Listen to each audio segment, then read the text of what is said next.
atacaban, hermanos, 5 días uno y no los podían vencer. Ellos se convirtieron en el milagro. Cuando uno cruza el Jordán, eso es lo que ocurre. Se va a levantar una generación que va a saber a quién adora, hermano. Que va a saber que no va a estar nada. Cuando uno entra, le da gloria, gloria, gloria. Y en esa adoración uno se nutre, vuelve reforzado, vuelve con el tanque lleno, vuelve sano, vuelve renovado. Eso es lo que pasa cuando uno se abre camino.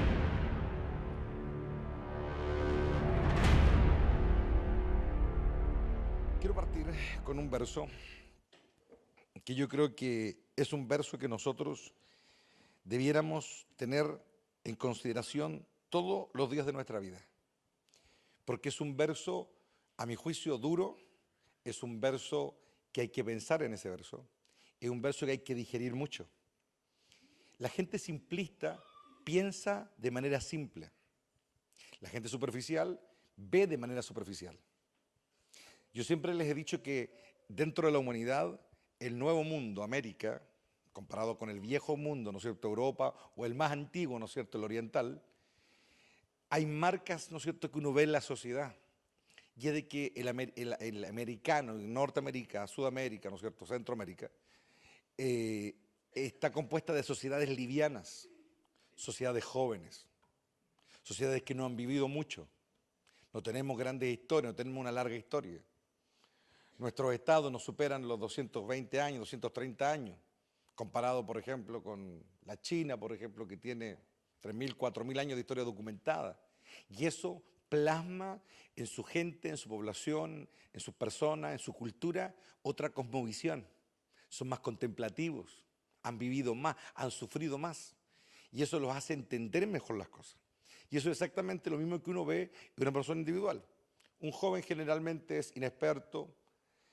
La palabra adolescencia viene, ¿no es cierto?, de un verbo, adolecer, que significa que le falta de todo, ¿no es cierto? Y eso es lo que nos pasa a todos. Entonces, lo que pasa en el individuo es lo mismo que pasa entre las sociedades. Y uno con los años, hermano, siempre tiene que aprender a darse cuenta de aquellas advertencias. El hombre sabio siempre va a poner énfasis en la advertencia. El necio, el adolescente, anda como un cabro chico corriendo para todos lados y nunca se da cuenta de lo que realmente importa. El apóstol Pablo, a mi juicio, el gran maestro del Nuevo Testamento después de Cristo, sin lugar a duda, en su exposición, en sus palabras, no tanto en su conocimiento, porque cuando uno ve a Pablo, él mismo dice que lo que él tenía, ¿no es cierto?, lo que él sabía, lo que él poseía, ya lo consideraba como pérdida, ¿no es cierto? Hay otras versiones que lo llaman, que traducen lo que él dice, es para mí como el estiércol, literalmente, ¿usted sabe lo que significa eso? Es decir, él no está haciendo alusión a la importancia de su conocimiento intelectual. Él lo está diciendo que eso es lo que importa. El conocimiento que después él esgrime en todas sus epístolas, en sus cartas, en sus escritos, es literalmente un conocimiento vivencial y espiritual, divino, que es infinitamente superior al intelectual. Pero vemos que él también fue un hombre muy letrado, un hombre que era profundo, ¿me entienden? No era un hombre superficial. Entonces, una de las cosas que nosotros tenemos que siempre, y esto es un ejercicio que vamos a hacerlo hasta el fin de nuestros días, es nunca quedarnos donde estamos. Siempre ir profundizando, echando raíces. El gran ejercicio de nuestra vida es dejar la superficialidad, dejar la adolescencia, dejar el infantilismo, dejar atrás lo temporal e ir por lo eterno. Y en la medida, hermanos, en la medida en que nosotros vayamos madurando en todas las áreas, no solamente en las cosas espirituales, sino que incluso en tus cosas personales, incluso en tus gustos. Tus gustos, tu hobby, lo que te gusta hacer, habla mucho de quién eres. Hay gente, por ejemplo, que le encanta viajar, ir para allá, para acá, andar por aquí, por allá. Y yo siempre, hermano, siempre he visto eso como una señal tremenda de inmadurez, pero colosal. Son como niños con hambre de ver, de mirar, de ir y aquí a la nada. Y a veces uno se da cuenta que esas mismas personas adolecen de tantas otras cosas en la vida que no saben pensar, no saben actuar, no saben vivir. Hay que pensar en esas cosas. En 1 Corintios, capítulo 9, Pablo habla acerca de sus derechos. Habla de quién es él, de sus derechos, de lo que él está anunciando por Cristo y da una tremenda cátedra. con respecto a su vida como siervo de Dios. Y al final, la conclusión a la que llega, creo que es una conclusión que debiéramos tener todo, hermano, así impresa a los pies de la cama y leerla todas las mañanas, hermano. Se las leo. Disciplino mi cuerpo como lo hace un atleta. Lo entreno para que haga lo que debe hacer. De lo contrario, temo que después de predicarle a otros, yo mismo sea descalificado, dice. La versión 60 más conocida dice, no habiendo yo sido heraldo para otros, dice. No sea que me pierda, dice. Esa versión 60 como más fuerte. Es decir, cuando habla acá de entrenamiento, no está hablando de entrenamiento físico, está hablando de entrenamiento de someter su deseo, su humanidad a toda la voluntad de Dios. Es el entrenamiento del contexto en el que él está hablando. Pero miren la mentalidad de este hombre. Temo, dice, no, que sea que yo me pierda, dice. Estamos hablando de un hombre, hermano, que se le apareció a Cristo. Estamos hablando de un hombre que hablaba con ángeles. Recordemos cuando va camino a Roma, ¿no es cierto? Y va, ¿no es cierto?, por el Mediterráneo y están ahí a punto de naufragar. Y él estaba ayunando como 12, 15 días y él se le apareció un ángel y él le dijo a los demás, un ángel, el Señor vino, habló conmigo y me dijo que no moriríamos, ¿se acuerdan? Es decir, estamos hablando de un hombre que no era para nada como nadie que tú y yo conozcamos.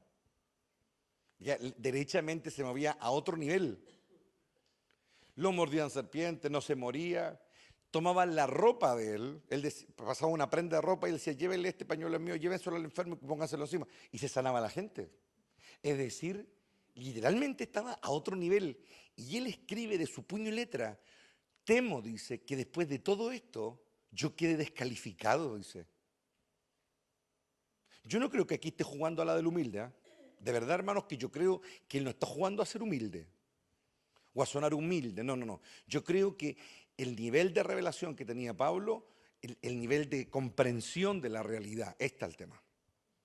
La comprensión de la realidad, tanto natural como espiritual, a él lo llevan a una conclusión súper cabal. No sea, dice, que yo al final me pierda, dice. Interesante, ¿eh?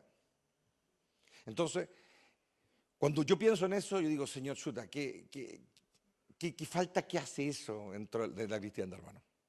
Hace falta tener esa perspectiva. No un sentimiento así de que hoy me voy a perder. No, no, no. Sino que pensar con serenidad el tema. No con miedo, porque el miedo ata. Pero sí pensar con serenidad el tema. No sea que yo sea descalificado, no sea que yo me pierda, no sea que yo habiendo sido ejemplo, al final, ¿me entiendes? Y pensando en eso, y pensando en este tema, vengo a este tema, más bien dicho, porque estaba viendo unas estadísticas con respecto a los músicos cristianos que hay en Latinoamérica, hermano. Se te caería el pelo la cantidad de gente que se está dedicando a cantar música cristiana solamente en Latinoamérica, hermano. Miles y miles. De todos los estilos, hermano. Desde el rock, desde la balada, el techno ranch, de todo, ¿me entiendes? Y saben que es tanta la gente que se dedica a cantar música cristiana, desde los más conocidos hasta los menos conocidos, ¿no es cierto? Y ¿sabes qué? Y todo partió porque yo estaba viendo unos videos y de pronto apareció un video relacionado. Ahí lo puse, porque era un tema que habíamos cantado hace unos días atrás y fue bonito. Y dije, el mismo tema. Era otra versión del mismo tema. Y a ver, y parecen unos cabros que están unos 28 años, 30 años, están así tocando. Y están tocando el tema, están todos los músicos así. Y los miré así. Y sabe que fue tan evidente, pero tan evidente, que definitivamente no tenían un cuesco idea que le estaban cantando, ¿no? Era tan evidente lo vacíos que estaban. Era cosa de mirarlos. Yo ni siquiera comencé a verlos con una actitud crítica, no sé qué cosa, pero fue tan evidente. Y ahí el otro cantaba y lo otro. Y era mirar en los rostros, hacía enfoque en primer plano, algunos rostros, algunos músicos, y estaban tan vacíos, hermano. Tan vacíos, tan huecos, hermano. Que era realmente. Y ellos jurando que la hacen de oro. Porque buenas producciones, buena musicalización, buena masterización de sus temas, sonaba espectacular, todo sonaba súper bien, todo. Y ellos piensan que eso es, porque como lo hace el de allá, lo hace el de acá, lo hace este otro, y ven a los más famosos y toda la cuestión. Y en el fondo, hermano, todos los que se dedican a grabar, que ese cuento de que el ministerio y que si Dios me llamó a servir, mira, habrá uno entre 1000 que Dios llama. Y eso es mucho. ¿Y sabes qué? Todos lo hacen por plata, porque eso después se vende en las disqueras y al final es un negocio al final. Es el negocio. Todos sueñan con que ir al país del norte, postular a los Grammy, a la mejor disco y la cuestión. Y todo es un negocio. ¿Y sabes qué? Es como que se engrupieran solos, hermano. Literalmente como que se engrupieran solos. Y yo meditaba en eso y yo me hacía pensar en eso. En Juan capítulo 4, Jesús se encuentra con la mujer samaritana, ¿no es cierto? Todos conocemos la historia. Le comienza a hablar de adoración. Y en un momento Jesús le dio una palabra clave que está en el verso 22. Ustedes los samaritanos, dice esta versión, saben muy poco acerca de aquel a quien adoran, mientras que nosotros los judíos conocemos bien a quien adoramos, porque la salvación viene de los judíos. La versión 60 dice, vosotros adoráis lo que no sabéis, que es más tajante todavía. ¿Se acuerdan que ayer hablamos acerca de las versiones, cómo las ablandan y cómo para que no sean tan chocantes?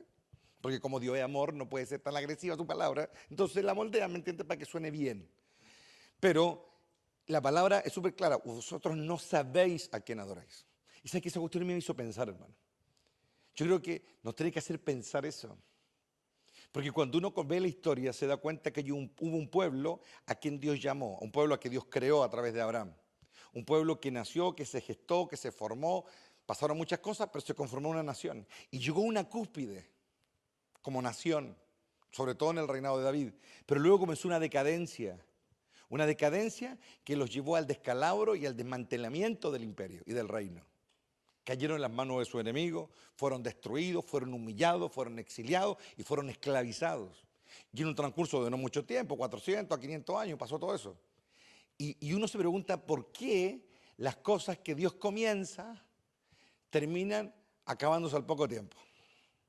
Y hay un solo factor que es el que siempre incide en este cuento, el factor humano.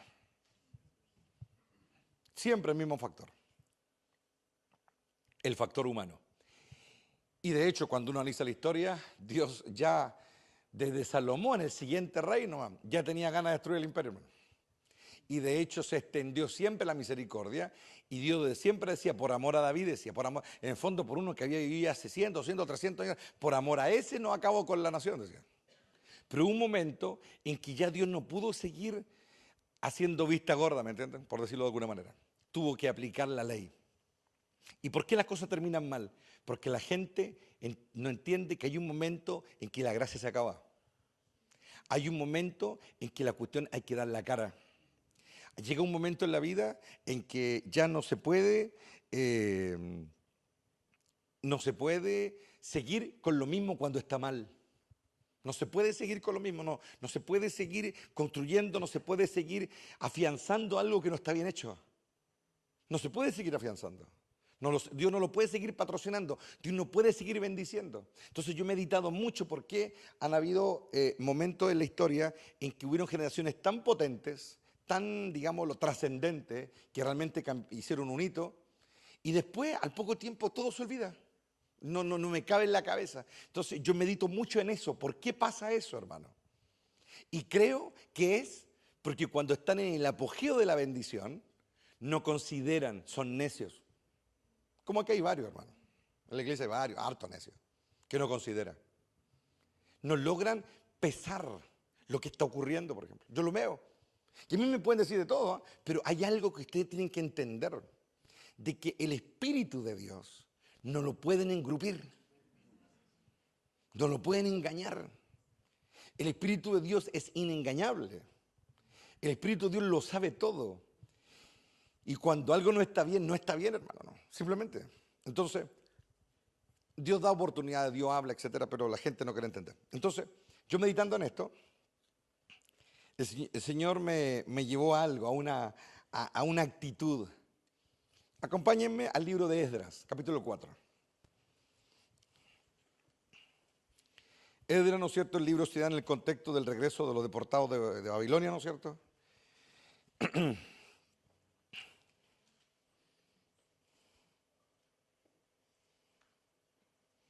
Cuando Ciro, ¿no es cierto?, un rey pagano, ¿no es cierto?, es tocado por Dios y promueve, ¿no es cierto?, el regreso de los exiliados, ¿no es cierto?, a Jerusalén para la reconstrucción.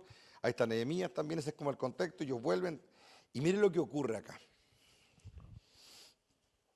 Esdras capítulo 4. Cuando los enemigos de Judá, dice Benjamín, oyeron que los desterrados estaban reconstruyendo un templo al Señor, Dios de Israel, fueron a ver a Zorobabel y a los otros líderes y les dijeron: déjenos participar en la construcción junto con ustedes, porque nosotros también adoramos a su Dios, les dijeron ellos. Le venimos haciendo sacrificios desde que el rey Esarhadón de Asiria nos trajo a estas tierras. Zorobabel, Yeshua y los otros líderes de Israel respondieron: de ninguna manera pueden tomar parte en esta obra. Nosotros solos construiremos el templo para el Señor, Dios de Israel, tal como nos ordenó Ciro, rey de Persia. Entonces los habitantes del lugar intentaron desalentar e intimidar al pueblo de Judá para impedirle que siguieran trabajando. Interesante ese proceso. Piensen en lo siguiente.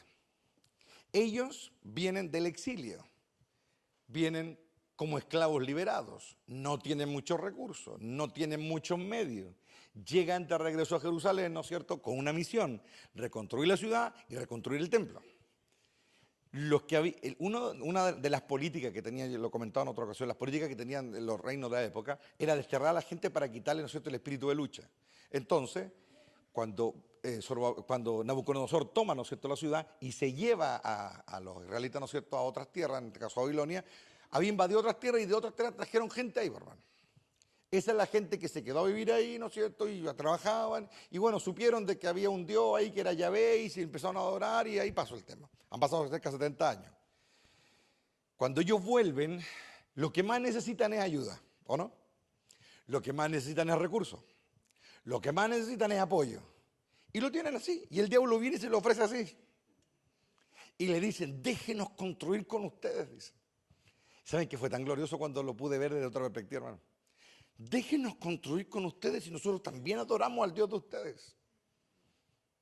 Y mira la actitud de los que habían sido tratados, de los que habían aprendido la lección. No, le dijeron. No. Nosotros vamos a construir solito esta ciudad.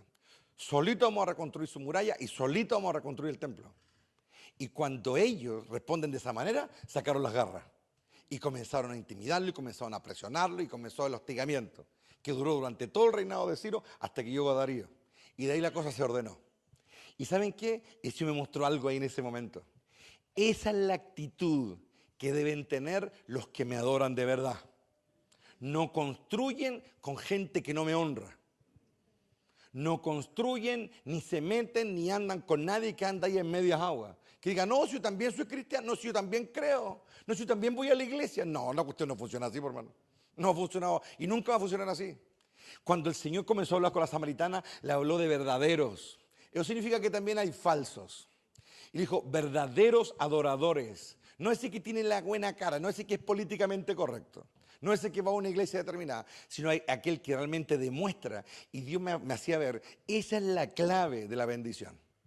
Eso es lo que yo hago aquí siempre, hermano.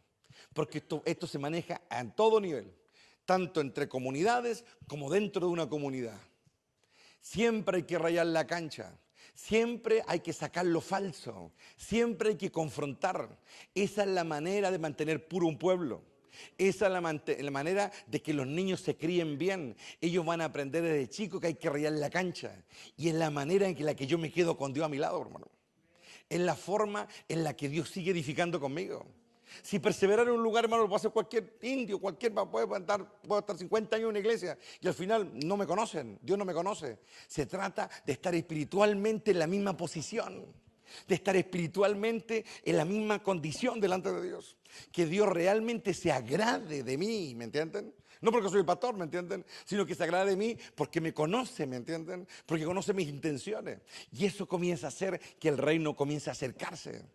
Jesús le dijo: ustedes no saben a quién adora, le dijo. Nosotros sí sabemos. Es decir, le rayó la cancha al tiro, hermano. Él no pensaba caerle bien a la samaritana. Ustedes no tienen idea, le dijo, a quién sirven. No tienen idea, le dijo. Ustedes adoran lo que no conocen, le dice. Los samaritanos eran justamente, mira qué glorioso, eran estos mismos mestizos, hermano. Los samaritanos eran los mestizos de los hebreos pobres que habían quedado, ¿no es cierto?, después del exilio de toda la monarquía y toda la plana alta, ¿no es cierto?, de Israel, que eran los pobres, y estos se mezclaron con los otros que venían de otras partes. Y ahí nacen los samaritanos. Y el Señor fue donde un samaritano otra vez. Fue a la orilla del pozo a hablar con un samaritano con la misma calaña. Y le dijo exactamente la misma palabra. 600 años más tarde, Jesús le dice exactamente las mismas cosas. Ustedes no saben a quién adoran, le dijo. Y le rayó la cancha, pero mira lo que ella le dijo. Ella fue distinta. Ella no lo atacó, ella no se sintió ofendida. No, él la confrontó para sacarla de ese limbo espiritual. Para sacarla de esa tierra de nadie, ¿me entienden? La confrontó para sacarla de ahí. Tú no tenías idea a quién adorar, le dijo. Nosotros sí sabemos, le dijo. Y no estaba hablando de Jerusalén, porque en un momento él le dijo, ni allá ni acá adorarán al Padre, sino aquellos que lo hacen. Entonces cuando él dijo, la salvación viene de los judíos, no está hablando de los judíos de sangre, ¿me entiendes? Está hablando de los descendientes de Judá. Porque la palabra judaísmo viene de Judá, porque ellos eran los que adoraban, siempre fue la tribu predominante, siempre Judá abarcó el 30 o 40% de la nación. De ahí estaba el centro de autoridad, de ahí descendería el Mesías. Por eso ellos son judíos, hermano. Entonces, en un momento le dijo, la salvación viene de los judíos, le dijo, pero ella fue humilde. Ella le dijo, en vez de hacerse la sentía, de ponerse así a la defensiva, le dijo, nos han dicho, dice, que cuando venga el Mesías nos dirá todas estas cosas, le dijo. Ella sintió algo y le dijo, yo soy por la hija. Se la tiró así, ¿no, hermano? Años y siglos de espera, él lo concretó con una sola palabra, aquí está frente a ti, le dijo, yo soy, le dijo. Oye, ella no sabe qué decir, le dice, ¿sabes qué? Llega la hora y la hora ya es, le dice. Ya es ahora, le dice, ya es la hora. Oh, qué glorioso, hermanos. De verdad que yo lo encuentro glorioso. Ya la hora es, le dijo, es ahora el momento. No es mañana ni pasado, es ahora, le dijo. Es ahora cuando tienes que entender hacia dónde tienes que ir, le dijo. Y ella tomó el camino correcto, ella decidió de la manera correcta. Y siempre nuestro rey al más puro estilo que él tenía, directo, hermano. El que caía, caía. Pero si alguien aguantaba su palabra, luego iba a encontrar la riqueza de la verdad que él traía, hermano. Y eso es tan glorioso, hermano. Nosotros tenemos que hacer nuestra esa actitud, hermano. Y no solamente para decírsela a otro, sino decirla frente al espejo, hermano. Ahí hay que decirlo con todo, hermano. Frente al espejo hay que decirlo con todo, para que aprendamos cómo realmente se edifica, cómo se ponen los cimientos. Y cuando aprendemos a poner los cimientos, entonces el reino se establece. Nuestros hijos aprenden, hermano. Nuestros hijos entienden. Y ellos se lo van a enseñar a sus hijos y a sus hijos. Esta cuestión no puede parar, hermano.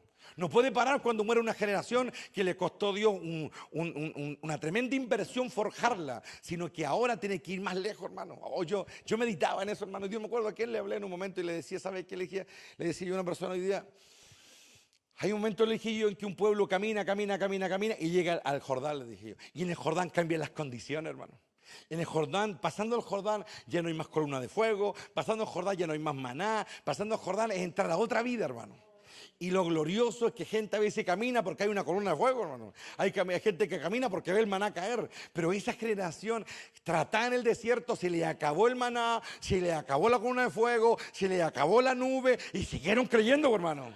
Y siguieron aferrados a Dios, hermano. Y siguieron dependiendo de Dios. Y ahora ellos eran el milagro de Dios. Oh, Rama, Kaisa, Raba, Sella. Ellos gritaban y murallas caían, por hermano. Gigantes los querían parar y no los podían parar. Los atacaban, hermano, 5 días, 1 y no los podían vencer. Ellos se convirtieron en el milagro. Cuando uno cruza el Jordán, eso es lo que ocurre, por hermano. Oh, Rama, Kaisa, va en la gloria de Dios, hermano. ¿Verdad?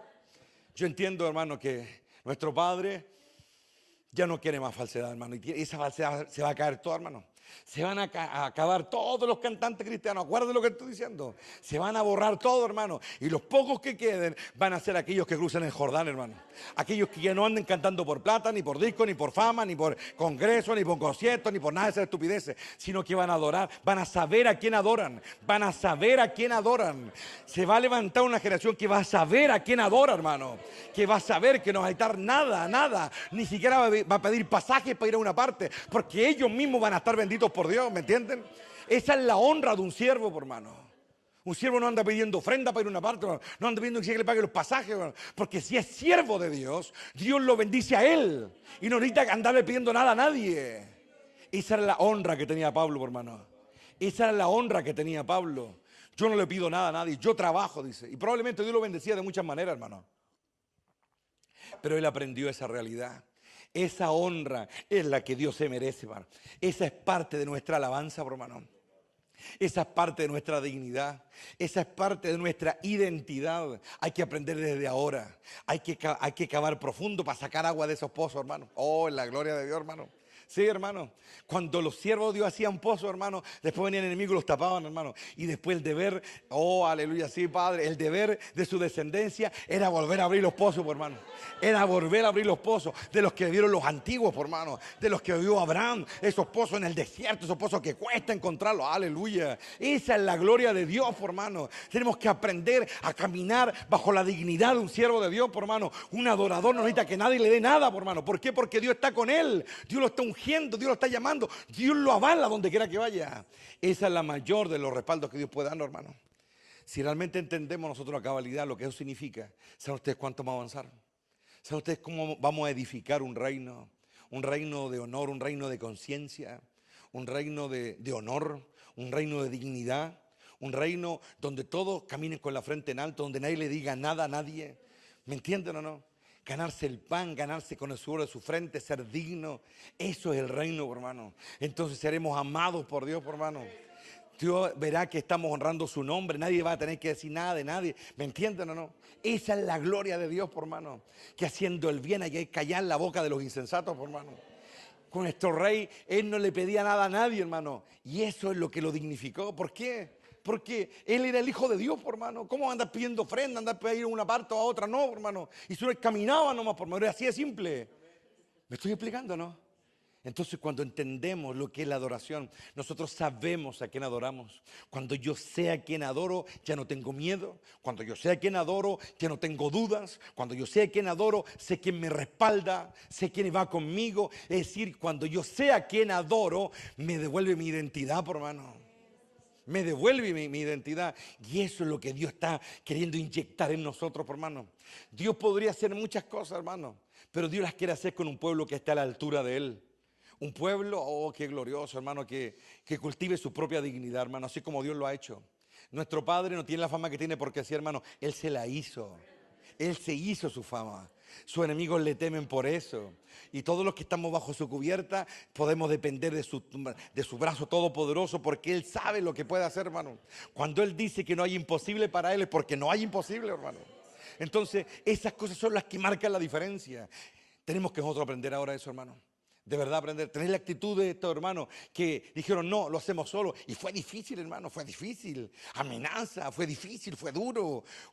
La obra se estancó, estaban ahí construyendo, gloria. Oh sí, Padre, la gloria de Dios me está hablando. Me dice, ¿sabes qué? Por haber dicho eso, ¿no? Por haber dicho eso, por no haber aceptado, oh gloria a Dios. Es como cuando Abraham volvió, hermano, de vencer a los reyes que habían invadido Sodoma y Gomorra, y él venía de vuelta, y por no haber aceptado lo que los reyes Sodoma y Gomorra le ofrecían, apareció un verdadero rey a honrarlo, hermano. Miren, por no haber cedido, oh qué glorioso esto, hermano. Ellos por no haber cedido, hermano, se pusieron a reconstruir la ciudad. No habían recursos, había poco dinero, había poco recurso humano y todo, pero ahí con una espada en la mano y con la otra poniendo las piedras, por hermano. Y así, eso es honor, por hermano. Cuando, oh bendito Rey de gloria, así, Padre. ¿Sabes qué? Lo estoy viendo, hermano. ¿Sabes qué? Ellos podían haber reconstruido la ciudad súper rápido. Les costó, pero el haberles costado, hermano, hizo que su fama creciera.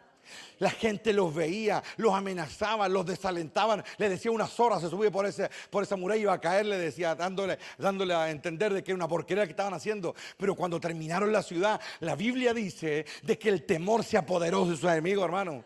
Cuando la vieron reconstruida, y mejor todavía, no solamente cuando los que estaban ahí la vieron, sino cuando las tinieblas vieron que la ciudad estaba reconstruida otra vez, hermano. Cuando los demonios vieron que ahora las puertas estaban en su lugar otra vez. Cuando vieron a un pueblo que estaba dispuesto a luchar por el Dios que tenían. Oh, gloria a Dios. Ese pueblo fue uno de los pocos pueblos que aprendió a oír a los profetas, por hermano. Aprendió a oír a las correcciones de los profetas. Y cuando los profetas los reprendían, agachaban el moño, por hermano, porque estaban tratados por Dios, por hermano. Es la gloria de Dios. Dios les hablaba. Oh, la palabra, oh, Rama, Kaisaba, así, Padre. La palabra halló un lugar entre ellos. Cuando reconstruyen la ciudad y la ponen a leer. Leían nomás, hermano. Ni siquiera había un predicador bueno. Solo leía la palabra. La leían los sacerdotes y la gente caía llorando al suelo, hermano. El Espíritu de Dios estaba ahí. En medio de ellos hasta los cabros chicos eran tocados por el poder de Dios, por hermano. Oh, bendito Rey. Porque Zorobabel, gobernador de Judá, no cedió, por hermano. Aleluya. Porque no se dio. Porque por allá había otro, un Nehemías, que había dejado la posición de copero al lado del rey y estaba ahí y le decía a Dios: a esto lo vamos a tener derechito delante de ti. Al final lee Nehemías, el último capítulo de Nehemías. Él le dice a Dios: a algunos los tiré de las barbas, dice, a otros les pegué, dijo, pero vamos a hacer la voluntad de Dios como sea, a como dé lugar. A como dé lugar vamos a hacer la voluntad de Dios. Eso es actitud, hermano. Recobraron su dignidad. Fue más que una ciudad, fue su honor el que recuperaron. Y Dios le dijo a través de Ageo, otro profeta, de ese mismo tiempo: ¿por qué mi casa está abandonada? Claro, en un momento se descuidaron, hermano. Pero Dios dijo: reconstruye mi casa. Y todo bajaron el mollo, hermano. Le dijo: vayan a las montañas, traigan leña, traigan madera, reconstruyan mi casa. Y se pusieron a reconstruirla. Ellos oían la voz de Dios, hermano. No eran perfectos, pero oían la voz de Dios. Y cuando comenzaron a echar los cimientos, otra vez cayó la gloria de Dios, hermano. Los más viejos lloraban porque se acordaban del templo antiguo. Y el Espíritu de Dios vio sus corazones y le dijo: hay alguien acá, oh Rama, acá y Sabá. Él se levantó el profeta de parte de Dios y habló y dijo: hay alguien acá, dije el Señor, que haya visto el templo antiguo. Por allá se levantó uno, por allá otro, por allá otro. ¿Se acuerdan de ese templo? Hoy yo les digo, dice Dios, no miren a poco este templo, porque la gloria de este va a superar a la otra, decía. Porque el otro fue destruido, pero los templos que se construyen así jamás caerán. Los templos que se construyen así jamás caerán. Oh, bendito Rey. Ese es el reino, hermano. Los que ven el reino de esa manera, hermano, los que comienzan a entender desde esa perspectiva. No te vengas a entretener en los sermones. Te digo la verdad, no te vengas a entretener. Hazlo parte tuyo. Hazlo parte de ti. Medita en la ley de Jehová. No te acomodes escuchando al pastor. Y tampoco vivas, no le acostumbres tu alma a emocionarse solamente, sino que edifica en la verdad. Esa verdad que te va a honrar. Esa verdad que te va a dar un nombre. Esa verdad que va a levantar tu interior. Esa verdad que va a abrir un camino donde no hay. Esa verdad que te va a honrar. Dios me está diciendo que les diga algo. El que le venga al gorro que se lo ponga, dice el Señor. Hay aquí algunos que ya deben ser maestros y han ido perdiendo cosas en vez de ganarlas. Han ido perdiendo cosas en vez de ganarlas. ¿Por qué? Dice Dios, no debiera ser así.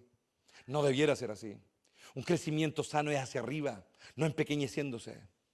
Hay que ir hacia arriba. Y eso pasado por una sola cosa, dice Dios. No porque sean humanos ni porque cometan errores. No, yo no me enojo con los que cometen errores. Yo me enojo con el que no me ama. Porque amarme no es emocionarse, dice Dios. Amarme es estar siempre cerca mío. Amarme es amar lo que yo amo. Amarme es involucrarse con lo que yo estoy haciendo. Amarme es seguir a mi ungido. Eso es amarme, es entender el tiempo, es estar cerca. Pero aquí no basta con saber cosas, hermano. ¿Sabes qué? Oh, sí, Padre. Pedro tenía muy claro quién era Jesús. Dios se lo había dicho. Cristo da testimonio de él. Pero Pedro no seguía a Jesús. Esa es la verdad. No lo seguía. Tenía su propia versión de muchas cosas, hermano. Tenía su propia perspectiva, su propia cosmovisión. Él seguía a un hombre al que no conocía. Hoy él está aquí, hermano. Lo seguía y al final cayó por eso, hermano. Al final cayó por eso, hermano. ¿Saben? El Señor lo perdonó, sí, estamos de acuerdo. Pero él no tenía que haber caído. Él tenía que haber ido hacia arriba. Él, a quien el Padre le había hablado, hermano. ¿Sabes qué? Aunque el Padre te hable y no estás dispuesto a vivir a la altura, va a llegar un momento en que te vas a caer igual. Te vas a caer igual. ¿Por qué? Porque Dios conoce a los que le aman. Al que le ama. Mira, nosotros podemos estar plenamente convencidos de que hay un Dios. Podemos estar plenamente convencidos de la palabra para este tiempo. Podemos estar plenamente convencidos de muchas cosas. Pero el amor no es fe, hermano, es otra cosa. ¿Sabes lo que Pablo decía? Pablo, en su gran maestría espiritual, se dio cuenta en un momento y lo escribe y lo explica, que él podía tener toda la fe del mundo.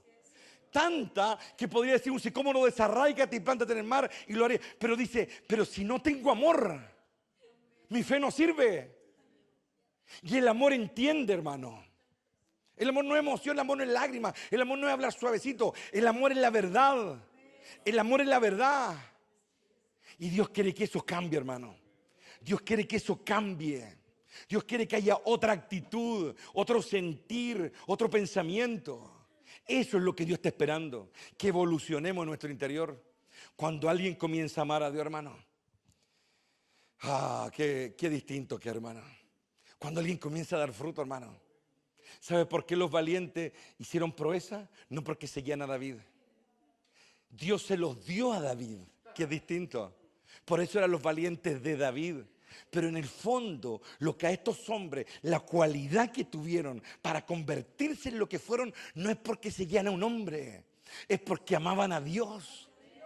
Tenían algo con Dios, algo genuino. Ellos seguían a Dios. Y como seguían a Dios, seguían el sueño de Dios. Peleaban por el sueño de Dios, peleaban por los planes de Dios. Y Dios se los entregó a David. Se fueron de él después.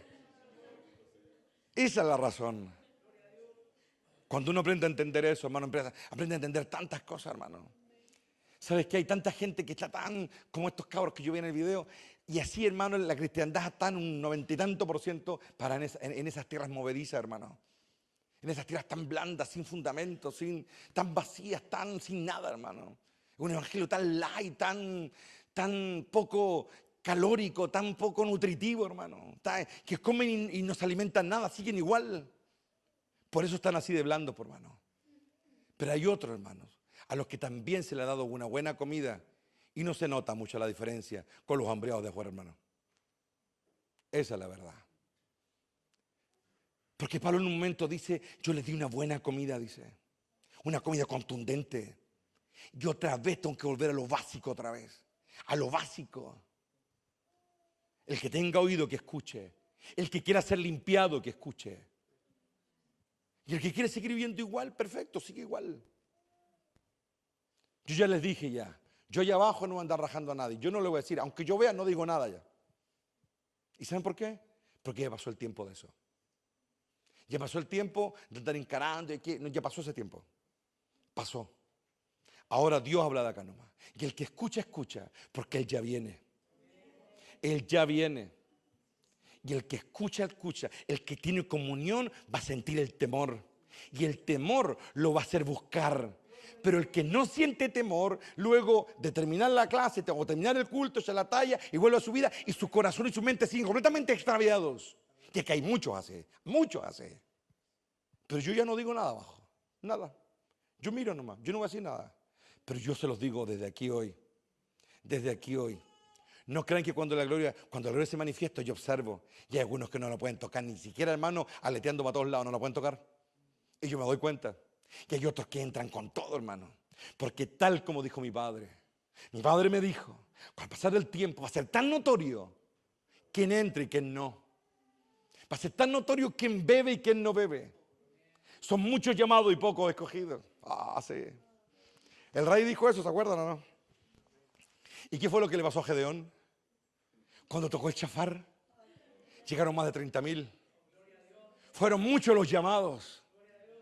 Pero cuando comenzó a la preparación, pasamos de 30,000 a un grupo tan pequeño, hermano. Fue como el filtraje. Y al final fue como tomaban agua. Esa fue la forma, esa fue la última forma. Los que tomaban agua, los que sabían tomar. Oh, ricamasaya, escoba, así, Padre. Porque el que no sabe tomar agua puede llevársela a la boca y no tomar. Pero hay otros que sí saben tomar. Y cuando esa agua entra en ellos, los cambia. Esa agua los nutre. Y el Espíritu Santo se lo dijo, ¿no es cierto?, a Gedeón. Los que beban de esta manera, le dijo. Los que beban de esta manera. No solo los que tomen agua del arroyo, los que tomen de esta manera. Te lo digo al oído, porque en la señal le dijo, oh, Rama, Kaisa, va. Y de 30,000 llegamos a 300. Y con esos 300 él fue a la guerra. Muchos llamados y pocos escogidos, hermano. Procura ser de los escogidos, hermano. ¿Sabes qué? Pablo tenía ese temor reverente delante de Dios. Él le decía a Dios, no sea que yo me pierda. Porque, ¿saben por qué? Porque él veía su maldad. Él está aquí ahora. El apóstol Pablo veía su maldad, la veía. Él veía su maldad. No como algunos lo decimos porque suena bonito. Él la veía y le pesaba. Y clamaba por ella, por esa maldad. Y le decía, Señor, no sea que yo me pierda. En un momento tan valientemente el apóstol Pablo abrió su corazón en sus cartas. Yo imagino cómo habrán sido sus prédicas. Cuántas veces habrá hablado a la iglesia. Y él habrá abierto su corazón. Porque muchos quizás pensaban que él era casi un superhombre, por hermano. Pero él no era así. Él le decía, me pasa esto. Hay una lucha en mi interior, entre mi carne, entre mi espíritu. Decía, él hablaba de esas verdades. Por eso fue un gran maestro, por hermano. Mientras los otros decían, Jesús dijo, hizo, fue para allá. Ese era el sermón del otro, hermano. Ese era el sermón del otro. Que fue a tal parte y dijo esto, fue allá y dijo lo otro. Fuimos de Jairo y se resucitó. Eso era. Joder, está aquí, hermano. Ese era el sermón de los otros, hermano. Pero Pablo tomó en serio el evangelio, hermano. Lo tomó en serio, no va a paliar a los otros, lo tomó en serio para darse a él. Y se dio cuenta y él comenzó a desmarañar los misterios. Y comenzó a hablar de la lucha del corazón. Aquí está la guerra, decía, aquí. Y no sea que me pierda. Yo escuché el chafar y puedo estar sirviendo a Dios. Y Dios puede usarme grandemente. Pero en un momento puedo ser descalificado, decía. Cuando uno siente eso, hermano, ¿sabe lo que hace? La humildad, genuina humildad. La falsa humildad, hermano, es peor que la soberbia. Porque es hipócrita. Por último, la soberbia tiene un lado de honestidad porque se muestra. Pero ese que tiene una falsa humildad, cuídate de eso. ¿Sabes que el rey David en un momento le dijo a Dios, líbrame de que la soberbia se corone sobre mí? Líbrame que algún día triunfe sobre mí la soberbia. Dame un corazón verdaderamente humilde. Verdaderamente. ¿Sabes qué? Tienes que hacerte siempre esta pregunta, hermano querido. Los que me ven, si buscas a Dios, Dios no te toca, es por algo. Es por algo. Es por algo que Dios no te toca. Es por una razón, no es porque sí. Y hay que ser lo suficientemente hombrecito y bien mujercita para reconocer eso ante Dios y reconocerlo con uno mismo. Yo me doy cuenta cuando Dios no está considerando. Yo me doy cuenta, yo no soy Gil. Y me doy cuenta cuando Él entra. Yo ya no paso eso ahora, hermano, pero hubo un momento en mi vida en que yo me daba cuenta. Yo dije, yo no puedo seguir marcando el paso. Yo no puedo seguir orando porque ya cumplí. No, esa cuestión no. No, porque no hay vida en eso, no hay renovación y yo necesito renovarme. ¿Qué voy a dar? Decía yo, porque yo sé que esto no es una cuestión de que yo grite más o grite menos, no, se trata de la vida, de las palabras.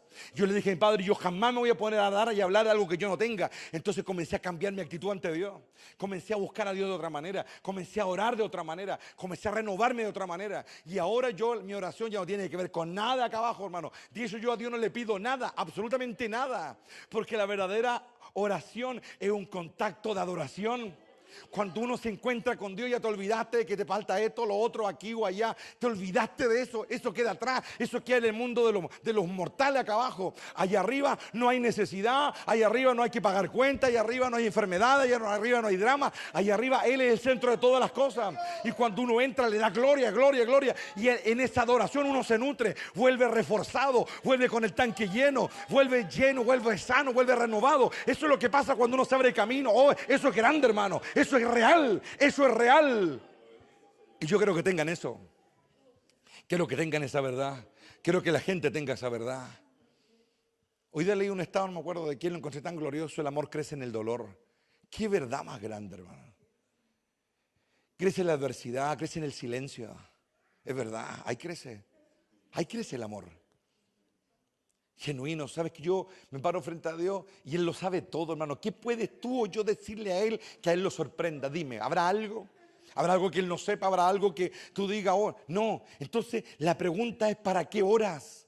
¿Qué le da sentido a tu oración? ¿Qué le da sentido a tu momento con Él? Esa es la pregunta, por hermano. ¿Qué le da sentido al estar ahí de rodillas 5, 10, 20, una hora? ¿Qué le da sentido si Él sabe todo? Es la comunión, el tocarlo. Eso es lo que le da sentido.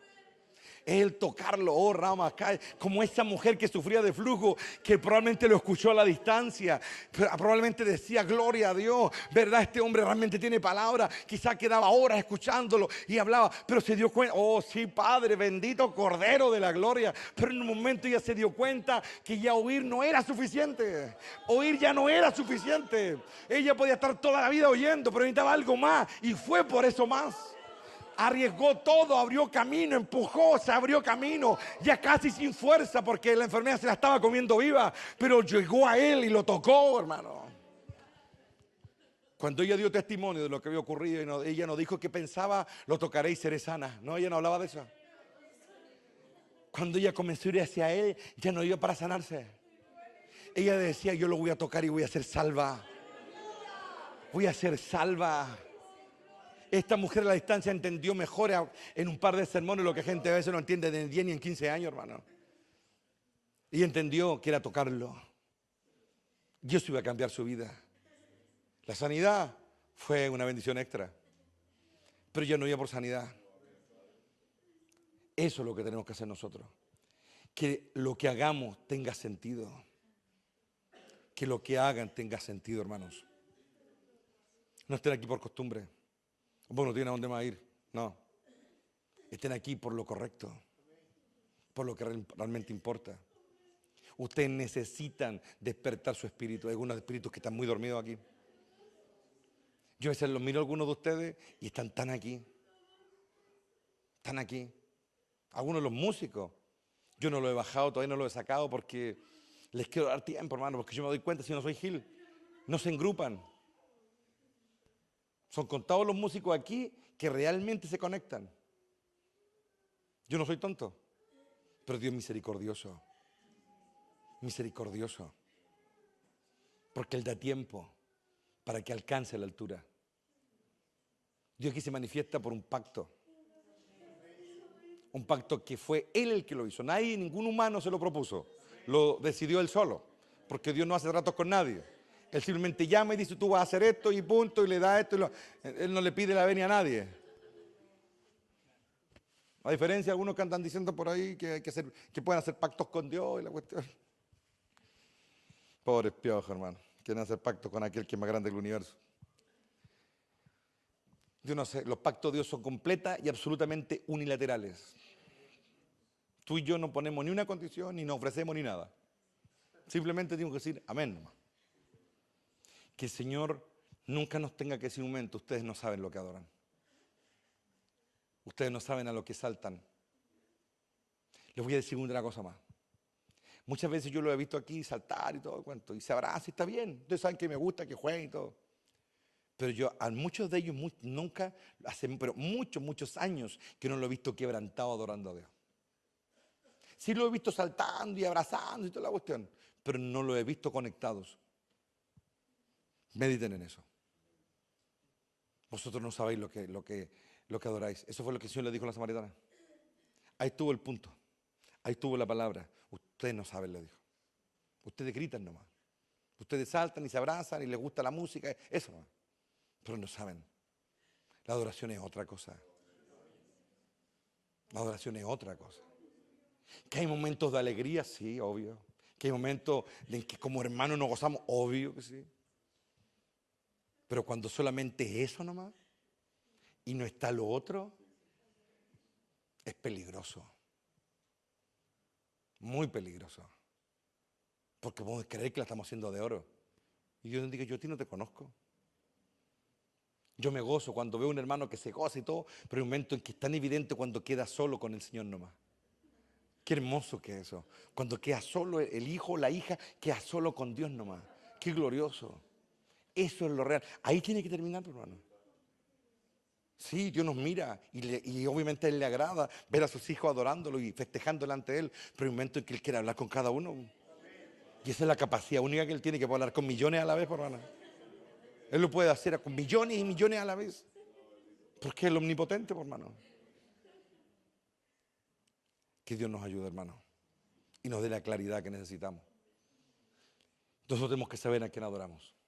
Saber a quién adoramos. Amén. Vengan aquí adelante, vamos a darle gracias al Señor. Padre. Oh, soberano Padre. En esta hora, Señor, queremos pedirte, Padre celestial, que nos dé la claridad para entender esta verdad.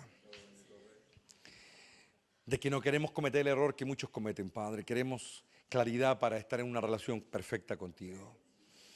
Queremos saber a quién adoramos, queremos saber a quién servimos, queremos saber a quién amamos, queremos saber. Todos necesitamos ir más arriba, Padre. Y queremos ir, yo quiero ir más arriba, Padre. Yo quiero amarte, quiero conocerte, quiero verte, quiero sentirte. Quiero que toda mi vida esté impregnada de ti, Padre. Porque lo único que me sacia, lo único que sacia mi hambre es tu presencia. Acá abajo no hay nada, Padre, que siquiera se acerque a quién eres tú, Señor. Por eso, Padre, clamamos en esta hora. Y te rogamos, Señor, que de lo alto venga la fortaleza, venga la claridad, Rey eterno, venga esa fuerza, venga, Padre, lo que nos hace falta. Señor, oramos para que el Espíritu Santo nos siga ayudando y nos siga mostrando el camino, Padre. Gracias, Padre, porque tú eres fiel, porque tu verdad permanece. Yo te pido, Padre, que los que tienen hambre tengan más hambre de ti. Que los que están, Señor, yendo contra la corriente y abriéndose camino en medio de la multitud, Padre, sigan sintiendo la fuerza renovada para acercarse a un Dios maravilloso, un Dios de gracia. Dios, glorifícate sobre todas las cosas, Padre. Levántate, oh Dios, y aviva la obra de tus manos. Trae libertad a los que te buscan, trae libertad a los que te anhelan, trae deseo a los que buscan tu rostro. Amado Padre, disuelve todo conflicto mental, disuelve toda influencia maligna y por sobre todo danos claridad para entender tus caminos. Gracias por esta noche, gracias por tu palabra. Líbranos del mal. Eso fue lo que Cristo nos enseñó que debíamos orar. Líbranos del mal, porque tuyo es el poder. Señor, quédate con nosotros en esta hora y que esta palabra, el Espíritu nos ayude a recordarla. Te lo pedimos en los méritos gloriosos de tu Hijo amado, nuestro gran Rey. Amén y amén. Aleluya. 1, 2 y 3.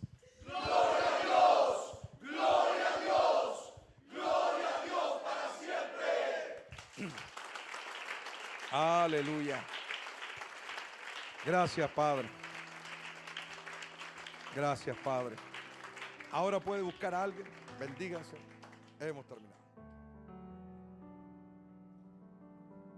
No one knows the hour, no one knows the day. Jesus is coming soon. There will be judgment and there will be mercy.